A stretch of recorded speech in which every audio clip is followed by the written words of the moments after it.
And so I think, but I think, like, let's start talking about the U.S. bombing Iran. Like, that's heavy duty stuff.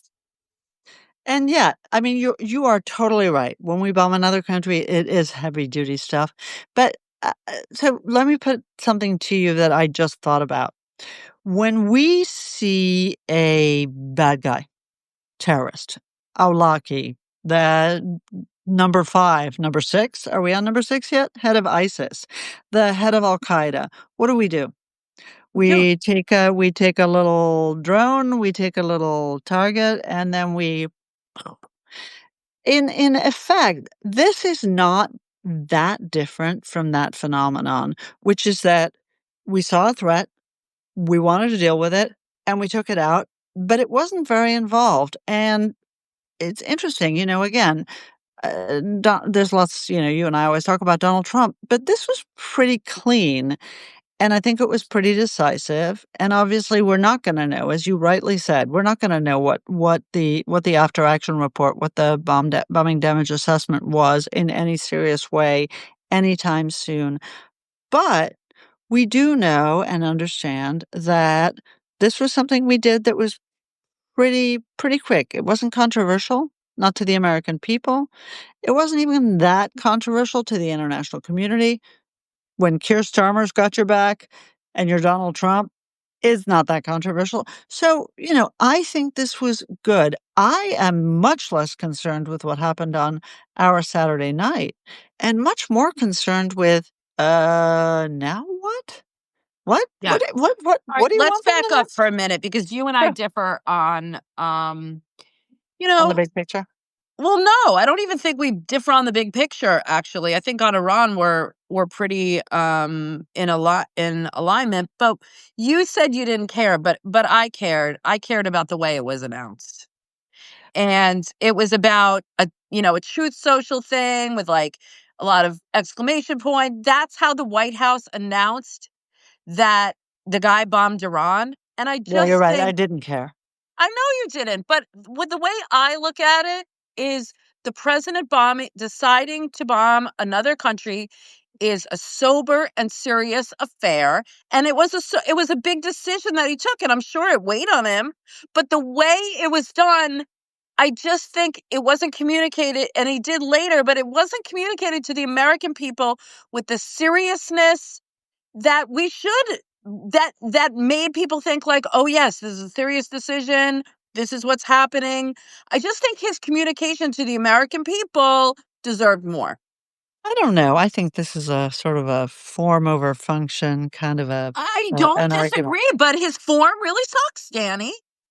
You know what? Again, I mean, do I like Truth Social? Do I subscribe to Truth Social? Do I love this? But I'll say this, Elise. I'm not even We saying have, anything. You haven't even heard anything about the bombing itself. It was hang on. about the bullshit around it. No, again, I don't think that's entirely fair. And I will say, I'm older than you, so Not I'm that really much. excited. Yeah. And a tad. But I'm really happy to make this comment, which is, look, I think every generation looks at the means of communication of their leaders and says, outrageous, right? FDR announces this on the radio. When I was young, he went to Mount Olympus. So, you know what? Again, I don't love Truth Social. I don't like the way that sorry, someone's ringing our doorbell, and Steven's about to fall asleep, so I need to snap my fingers. Excuse me, everybody. But, look, I'm much less concerned about that. I'm much less concerned about the accoutrement of the Trump presidency. I don't care that he wears a hat. I wouldn't wear a hat if I was president of the United States. I don't care that he does it when he gives speeches. I don't think it's appropriate for the president of the United States. But I also recognize that I come from a generation that cares more about that form. I don't think this is what's important. What I mean, come on. I'm trying to get you here I get no, I 2 minutes understand ago, Elise. I understand what you're saying. I'm just saying, and it's just all the communication with worldly, all of it. But anyway, let's move on. Shh. Outside, please. Um, let's move on. Let's move on. But let's get back to my thing, which I Yeah. really want to What know about, happens which is now? I mean, listen, you we know, bombed Iran. right, We right, bombed Iran. right. The president announced a ceasefire less than 20, about a little more than 24 hours later. Well, he kind of imposed a ceasefire, didn't He he? did, and that we should talk about that too. Yeah. But okay, and the ceasefire is so that the Iranians can do what? And who is telling the Iranians what to do? By the way, we should talk about the fact that he's just done the same thing with the Israelis reportedly, which is a 2-week and then it's all over thing. Did you see that? No.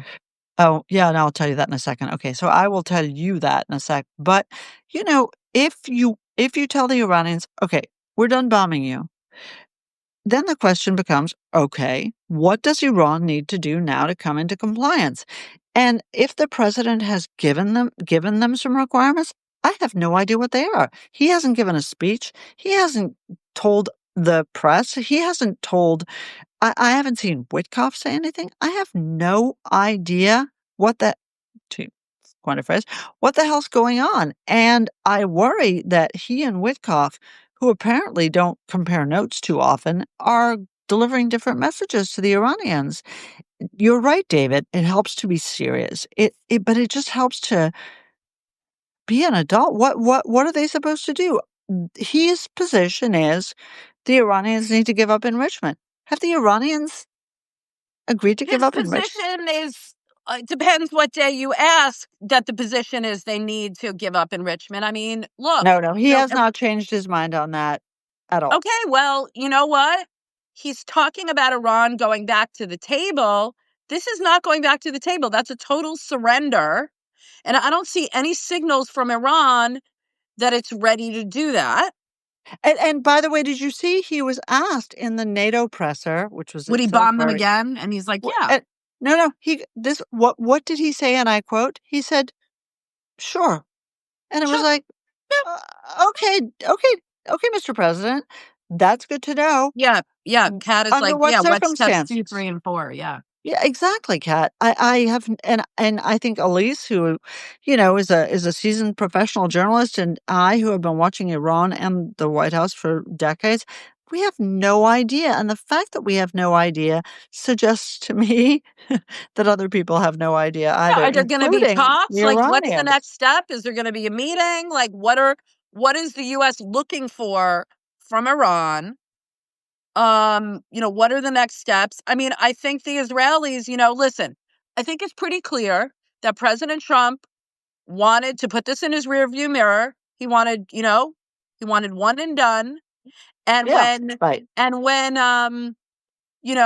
that day that there were like a few after the ceasefire and Trump kind of like lost his shit and is like, he basically, it sounds like what he was saying to Netanyahu is, I bombed Iran. You wanted this for 20 years. I gave you exactly what you wanted. And now told you it's time to end it. And here you're fighting it again. And I think Netanyahu got a little scared and he's like, okay, okay. And all of the Israeli officials are like, trying to calm things down. But I think for the Israelis, the problem still remains that, okay, yes. And this is, I'm going to go back to David Albright, who says that the attacks have effectively, you know, destroyed the centrifuge enrichment program. It'll be a long time before they're going to have the capability that it had before the attack. But you still have the stocks of enriched uranium at 60%, and you Maybe. still And we have, don't know the answer to that either. We well, don't know where they are. but you know what I mean? Like the non-destroyed parts, and there are some non-destroyed parts. It's not, um, can be used in the future because look, they have the two most important parts, the enriched uranium or the three most, some level of centrifuges and the know-how. They didn't kill every scientist. So I'm following this, I'm barely following all this stuff with the intel report and the DIA, and this one said this, and this one didn't said this, and this was leaked to CNN, and this was leaked to someone else, and the Israelis say this. Murphy just came out of a classified briefing, Senator Chris Murphy, and said, "Oh, we haven't set it back by more than a few months." Now, is that Chris Murphy is a partisan scumbag wait, I want to ask a question. No, I'm not disagreeing that he's partisan, but let me ask you a or a question. scumbag. I'm not going to disagree with that either. Anyway, um, did the US set the program back by only a few months? Or did the US and Israelis, because the Israelis did a lot more damage, in Right. my opinion, before the US even got involved. They did a hell of a lot of damage. And you mean to tell me that all that bombing, it's only a few months? I don't know. I just think it's No, like, it's ridiculous. Look, that's a ridiculous statement, and it comes from somebody. Chris Murphy has, he's the Mamdani of the Senate, and if gets a the t-shirt. people of his state want a nasty anti-Semite who sides with the bad guys every time, that's up to them. But he's wrong, and the reason that he's wrong is not because I'm making a partisan calculation because I like my guys better, although I do. It is because if you understand what the component parts are of a nuclear weapons program, and I do, because I followed the Iranian nuclear weapons program since 1992, then you understand that it is something that it is made up of a whole series of moving parts. And again, what are those moving parts? Those moving parts are absolutely the fissile material, the ability to enrich, the requirement to take that fissile material, which is enriched at this point up to 60% by the Iranians, but also some at 20, some at 5, and turn it into a metal. You turn it into a metal, and then you stick it in the core as the core of a nuclear weapon. Then you need an explosive around that to make it go boom, right? That explosive research, 9 scientists were killed by the Israelis on day 1. All of them were involved in that explosives and detonation activity. The metals work that was being done, those labs were destroyed. They were hit. Their scientists were hit. The missile factories that would deliver these weapons were hit. They were destroyed. And the place where you take it from 60%, yes, it's not hard to take it from 60 to 90, but the places where you take it from 60 to 90, i.e., Fordow and Natanz and maybe Isfahan, were destroyed. The idea that this is just a couple months, no, and that's not the way the Iranians would see it either. This can't be a couple of months. You can't eliminate the program. They could come back. But don't forget the other thing that they need here: Yeah. money, money, money to pay. Manny.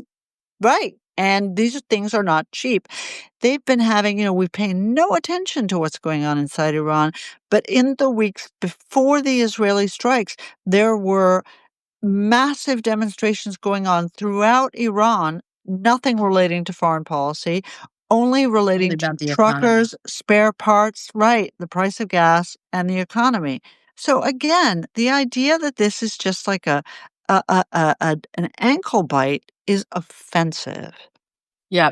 I mean, my question now is, Iran, and Iran's kind of long tail of retribution, um, you know, takes a very long time. I mean, we could see like blowback from this a year from now. Like the Iran, you know what I mean? So, and I don't think I mean, the question for me again, and I understand about the nuclear threat and all that, but for me, I mean, I think some of the other activities of Iran, whether it was the proxies or the terrorism or whatever, like October 7th. that was never dealt with.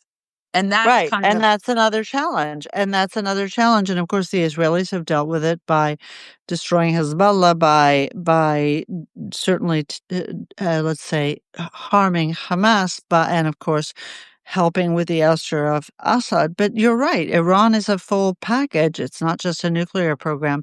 Let me just answer Lana. Lana, bunker buster bombs do a lot of subterranean damage. The question is just whether they did the necessary damage. When you bomb something deep underground, it's hard to do a bomb damage assessment because it's deep underground, unlike what the I mean, CNN and we don't. others are Do we showing. have people underground? Like, I wouldn't be surprised if you know some is Mossad or some Israeli commandos were on the ground there, or they have human intelligence. I mean, the The Israelis Iranians are. arrested almost 1,000 people who they accused of being Israeli spies, and then they executed a bunch of them Yeah, I yesterday. I saw don't know that. if you I saw. saw that. Are we going to talk at all before we finish about the NATO summit? Oh goodness, the Who's Your Daddy summit. I did this live with Ivo Dalder, former U.S. ambassador to NATO, and I mean, I saw that.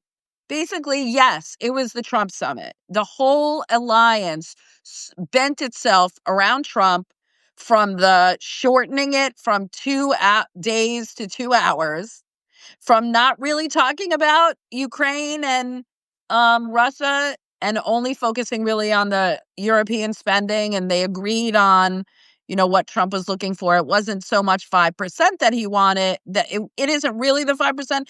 It's 3.5% on defense spending, and then a 1.5% on defense Stuff they investments, can like, pretend is defense, like a new well, I runway mean, at look, Heathrow. if the Germans are gonna go over to Estonia, like, they need better bridges and roads or whatever. So, it's infrastructure investments. Then there was all the praise and, root.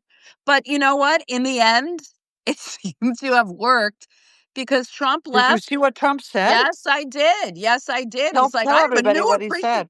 I have a new. Oh, did you see what he said? Yeah, I have a new appreciation for this alliance. It's not a ripoff. These guys really love their country. And I thought I it was know. pretty. It was like, oh my God, who is Yeah, this I thought it man? was pretty remarkable. But what Evo points out is this alliance is going through a fundamental transition. Yes, the Europeans are taking on more of their security and more of the burden. Why? Because they don't think that America's going to be there over the long term. Like, yes, Trump, but these swings in American foreign policy, where some people are, you know, see the alliance one way and some see the alliance the other way. Like, and look, successive presidents have looked to the Europeans to try and get them to have more burden sharing. But the idea of this transatlantic alliance, I mean, I don't know what the future of it is. I don't know either, but I think I hate to say this, and we've talked about this before. It took a Trump to make them finally take this seriously. You know something? I want to do everything I can to help Ukraine defeat Russia. I want to do everything I can as Americans, forget the Europeans. But the reality is, this is a threat on their continent. And the fact that they're always like, oh, what have you done lately? And the answer is, well, Not much. actually, we spend a ton more than you do. Our troops are on your soil. Your troops aren't on our soil, right? We're there looking out for you while you use our security umbrella to pay for welfare benefits for your population. I'm not unsympathetic to that argument, and the fact that the Europeans are unserious. Look, we didn't want the Europeans to be serious. After World War II, we recognized that the countries were devastated economically, militarily, physically, in every other way. In the 50s, we recognized we had a huge interest. We were the great power. That's what mattered. But the idea that 80 years later, we are still carrying the burden of European security, again, as far as I'm concerned, they could put no percent in and we still have an interest. Okay, because we have an interest in global peace and security because we are the United States of America, because we benefit from that. But the idea that they think that this is all on us, good for Trump. I And I will mean, say though, again, I will say yes, and I just don't think Trump sees the importance of the alliance. He sees it as, you owe us. transactional, transactional. Transactional. And I That's don't think he really sees a threat from but, Elise, Russia. He let me ask you something, okay? A lot of the things you care about and Henry, there was no cocktail, so no gin, but yes, gin is my preferred, alcohol. I digress. Let me ask you this. A lot of the things that you and I care about, I think we think of ourselves as hard-nosed international national security analysts. But the truth is that a lot of the things we care about also have a sentimental and emotional component, That's right? fair. Right? We care about Israel and we care about Israel for a whole series of reasons. And it's not because Israel's the most important country in the Middle East, because it ain't, right? We care a lot about the security of Europe and again, we have twice, saved Europe's bacon, over the last century and a bit. But the reality is that you and I represent a generation that in 20, 30 years will be gone. And I don't think that the next generation shares the same experience, the same perspective. And No, I so think that's right. for them, right, don't we actually need to have new arguments? Actually, we are sharing the fight. Well, I What do mean, you think? okay, but if you're gonna want new arguments, then you need arguments on all of it, right? Like a Okay. lot of the left has these arguments that, you would not necessarily agree with. So if you're gonna say we have to open it up to new arguments, you need to No, we only need the arguments that I agree with. I'm sorry. I'm sorry. But yes, I mean, look. we should have real debates about this that don't just talk about Churchill and Roosevelt Oh, I and agree. Kennedy. That's right. And I think that's really hard for a lot of us who were brought up in a generation when those were the touchstones, you know? Yeah. No, I think that's fair. I think And that's it's fair. funny that Donald Trump, who's older than both you and me, is actually in some ways helping with that. I mean, again, you never know what he's gonna think tomorrow. I really, Look, really wanna I hear what mean, you think about and Mamdani. You are in New York right now. I keep I wanna saying hear about this. I keep saying because there's that, but then there is a lot of the kind of disruption. I think, like, yes, he's a disruptor, but he disrupts and then he walks away. He doesn't disrupt and then rebuild. And I think the next president, you know, it needs to be someone who, yes, is innovative, modern, whatever, but has visions for, okay, if we're going to disrupt this, this is how it's going to be. You don't Right, just and you this don't is just what take a replaces Doge. right, You don't just it's take not a just Doge nothing. and cut the whole government. You don't, put tariffs on everybody and, like, oh, let's see. You don't throw spaghetti at the wall and see what sticks. You need someone with strategic vision. And I think, at least I hope, we can both agree that this president does not have it. Yeah, no, I think that's really smart, and I think that's at the heart of what you and I are complaining about with Iran and also with Europe. It is that it's just all of the moment, and that's just I get it, I understand, and this is what happens when you elect someone like Donald Trump, but at the same time, we do someone needs to think strategically about these things, and maybe we need to think differently, Yeah. but you And are right. what bothers me is we don't have anyone in this administration that's really a strategic thinker. So you have the president that's kind of doing everything at his own whim. Then you have, like, sycophants like Hegseth or, Bessett or whatever. And then you kind of We like Bassett. no, Bessett. No, I didn't mean Bessett. I meant The the other other one. one. Lutnick. Is his name Lutnick, Nutnick? Lutnick, exactly. Nutnick? That was for you, Henry. Nutnick. Um, Wait, but can we stop? Because I think we made this point, and you're in New York. I want to ask you about Mamdani. I didn't warn you about this, but what the hell? What, who? And by the way, poor people, black people, Hispanic people didn't vote for him. It was all people where you are on the Upper West Side. What's wrong with them? I think it's the same in a different way. It's the same kind of thing the same phenomenon that elected Trump, right? The You sort know, of F these the world. it's just kind of, the status quo has not served us, and we need someone new. We need someone to freshen it up. I But will if say a he lot. hated black people as much as he hates Jews, would he be electable? I'm surprised that so many people on the Upper West Side it's a very Jewish community, as you know, and I'm surprised that he did so well there. It's just I just don't I will say, somebody said, "This is the greatest gift to the Republican Party in decades," and I gotta say, I kind of agree with that. The Democratic Party, our friends at the Liberal Patriot, they are so right. The Democratic Party has tons of options to remake itself, and yet they chose this? It's just like I feel like it's when we nominated Bob Dole to be president. It's like, "Oh, but he was next in line. Oh, we don't care about winning. We just, he was the next guy." It's like, "Yeah, but don't you wanna win?" I I mean, have I no thought Eric Adams was bad. Look, there. Look, I'm speechless. I'm not. Listen. I mean, I guess it's like, was he the lesser of the evils of the Democratic Party? I mean, look, Dude, come on.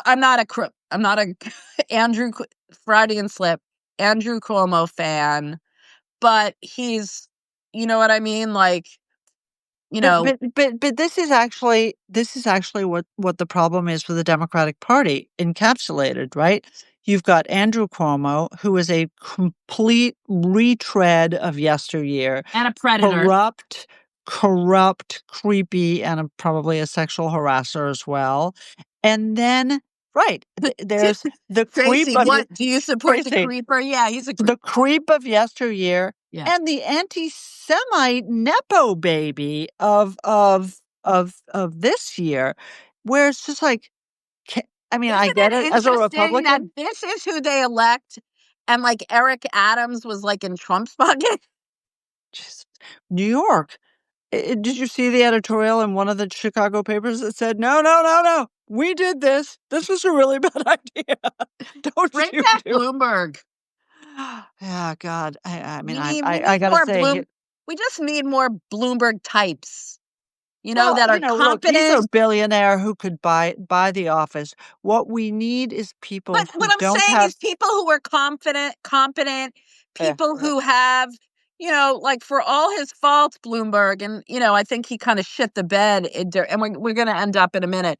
He kind of shit the bed during the presidential election. But I like can't his, stand the guy. he does a lot of good work, and I'm just saying, like, we just need kind of normal people that are competent I and gotta say this, Elise Labott. When I look over the dramatis personae of politics around the world, almost nobody is normal anymore. So maybe, yeah, make normal great again. Make make normal great average. again. I know that's a Manuga, manga. munga. Manga.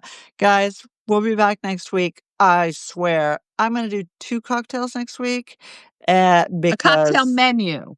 I will do a cocktail menu for all moods. That is the right call. And in the meantime, Stay safe, yeah, everybody.